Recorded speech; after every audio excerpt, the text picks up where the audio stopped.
ശബരിമല സ്വർണ്ണപ്പാളി വിവാദത്തിൽ ADGPയുടെ നേതൃത്വത്തിലുള്ള പ്രത്യേക സംഘത്തിന്റെ അന്വേഷണം ഉടൻ ആരംഭിക്കും.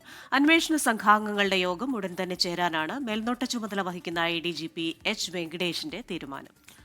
അന്വേഷണ സംഘത്തിൽപ്പെട്ട അംഗങ്ങളോട് ഉടൻ തിരുവനന്തപുരത്തെത്താൻ ADGP നിർദ്ദേശിച്ചിട്ടുണ്ട്. തിരുവനന്തപുരത്ത് നിന്ന് മനീഷ് മഹിവാൽ വിവരങ്ങളുമായി ചേരുകയാണ്. മനീഷ്, വെള്ളിയാഴ്ചയോ ശനിയാഴ്ചയോ അന്വേഷണം ആരംഭിക്കാം എന്നുള്ളതാണ് പ്രത്യേക സംഘത്തിന്റെ നീക്കം. അതിന് മുന്നോടിയായുള്ള കൂടിയാലോചനകൾ, വിവരശേഖരണം, എന്താണ് ഒടുവിലായി പങ്കുവയ്ക്കാൻ കഴിയുന്ന വിവരങ്ങൾ മനീഷ് മഹിവാൽ? വെള്ളിയാഴ്ച തന്നെ ദേവസ്വം വിജിലൻസ് ഇതുമായി ബന്ധപ്പെട്ട പൂർണ്ണ റിപ്പോർട്ട് അന്വേഷണ സംഘത്തിന് കൈമാറും. അതിനുശേഷമായിരിക്കും സമഗ്രമായ അന്വേഷണം ആരംഭിക്കുക എന്നാണ് നമുക്ക് നിലവിൽ ലഭ്യമാകുന്ന വിവരം. ഇന്ന് തന്നെ ഈ അന്വേഷണ സംഘത്തിൽപ്പെട്ട വാകത്താനം CA അടക്കമുള്ള മുഴുവൻ ഉദ്യോഗസ്ഥരും ഇന്ന് തിരുവനന്തപുരത്ത് ഹാജരാകാൻ, ഇന്ന് തിരുവനന്തപുരത്ത് എത്താൻ വേണ്ടിയിട്ടാണ് ഈ അന്വേഷണം നയിക്കുന്ന H. വെങ്കടേഷ് നിർദ്ദേശം നൽകിയിട്ടുള്ളത്. ഒപ്പം തന്നെ ഈ അന്വേഷണ സംഘത്തിൽ സൈബർ വിദഗ്ധരടക്കമുണ്ട്. കാരണം 2019 ഡിസംബർ മാസം ചില മെയിലുകൾ കൈമാറിയിരുന്നു. ഒപ്പം തന്നെ ഡിജിറ്റൽ തെളിവുകളൊക്കെ തന്നെ പരിശോധിക്കാൻ വേണ്ടി ഈ അന്വേഷണ സംഘത്തിൽ അത്തരത്തിലുള്ള സൈബർ വിദഗ്ധർ ഉണ്ട്.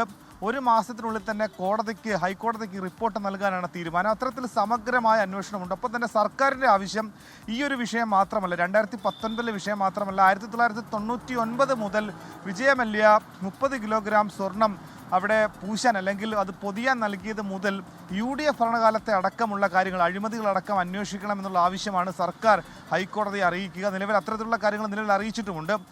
അങ്ങനെ എങ്കിൽ എങ്ങനെയായിരിക്കും അന്വേഷണത്തിൽ? നിലവിൽ 2019 ഈ സ്വർണം കാണാതായ വിഷയം മാത്രമായിരിക്കും അന്വേഷിക്കുക, അതടക്കമുള്ള കാര്യങ്ങൾ ചോദ്യമാണ്. ഏറ്റവും പ്രധാനപ്പെട്ട കാര്യം ഇന്നലെ ഹൈക്കോടതിയുടെ നിരീക്ഷണം. കാരണം പ്രത്യേകിച്ചും ദേവസ്വം വിജിലൻസ് അറിയിച്ച വിവരങ്ങൾ പ്രകാരം വലിയ ക്രിമിനൽ കുറ്റമാണ് ശബരിമലയിൽ നടന്നിട്ടുള്ളത്.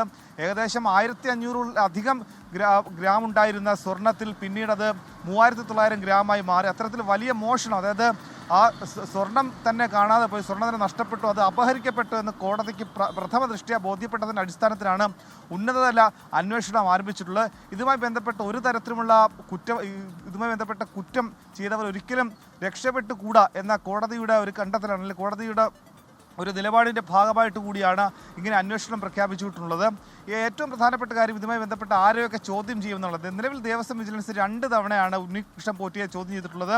ഇതുമായി ബന്ധപ്പെട്ട ഉണ്ണികൃഷ്ണൻ പോറ്റി, ഒപ്പം തന്നെ ചെന്നൈയിലെ സ്മാർട്ട് ക്രിയേഷൻസ് എന്ന കമ്പനിയിലെ അതുമായി ബന്ധപ്പെട്ട ആളുകൾ, ഒപ്പം തന്നെ അന്ന് 2019 ഒപ്പം 2019 ശേഷം ഈ സ്വർണ്ണപ്പാളി സംബന്ധിച്ച് ഇടപാടുകൾ നടത്തിയിട്ടുള്ള തിരുവാഭരണ കമ്മീഷൻ അടക്കമുള്ള ആളുകളെ ഇതുമായി ബന്ധപ്പെട്ട ചോദ്യം ചെയ്യും. ഏറ്റവും പ്രധാനപ്പെട്ട കാര്യം, അന്ന് 2019 ഇത് കൈമാറ്റം ചെയ്യുമ്പോൾ ഈ ചെമ്പുപാളി എന്ന രീതിയിൽ മഹർസറിൽ രേഖപ്പെടുത്തിയ സമയത്ത് ഇത് തിരുവാഭരണ കമ്മീഷൻ അടക്കമുള്ള ആളുകൾ അന്ന് ഈ യോഗത്തിൽ പങ്കെടുത്തിരുന്നില്ല. ഒപ്പം തന്നെ മഹർസറിൽ ഒപ്പിട്ട പല ആളുകൾക്കും, അവിടുത്തെ മേൽശാന്തി അടക്കമുള്ള ആളുകൾക്കും ഇതിൻ്റെ കണ്ടന്റ് എന്താണ്, ഈ ഉള്ളടക്കം എന്താണെന്നുള്ള കാര്യം ബോധ്യപ്പെടുത്താതെയായിരുന്നു അവിടെ ഒപ്പിട്ടിരുന്നത്. അത്തരത്തിൽ ഗുരുതരമായ ക്രമക്കേട് നടന്നു. പിന്നീട് 2019 ഡിസംബർ മാസം ഈ ഉണ്ണികൃഷ്ണൻ പോറ്റി ഒരു മെയിൽ അയച്ചു. അത് ദേവസ്വം പ്രസിഡന്റാണ് മെയിൽ അയച്ചത്. ഇത്തരത്തിൽ സ്വർണം മിച്ചം വന്നിട്ടുണ്ട്, ആ ബാക്കി വന്ന സ്വർണം അത് നിരാലംബരായിട്ടുള്ള പാവപ്പെട്ടവരായിട്ടുള്ള സ്ത്രീകൾക്ക് അവരുടെ വിവാഹത്തിന് വേണ്ടി താൻ വിനിയോഗിക്കാൻ ആഗ്രഹിക്കുന്നു എന്ന തരത്തിലൊരു മെയിൽ അയച്ചു എന്ന തരത്തിലുള്ള ആരോപണങ്ങൾ, അത്തരത്തിലുള്ള കണ്ടെത്തലുകൾ വന്നിട്ടുണ്ട്. ഇത് സംബന്ധിച്ചുള്ള കാര്യങ്ങളിലേക്ക് ഒരു സ്ഥിരീകരണത്തിലേക്ക് അടക്കം അന്വേഷണ സംഘം എത്താനുണ്ട്. അതുകൊണ്ട് തന്നെ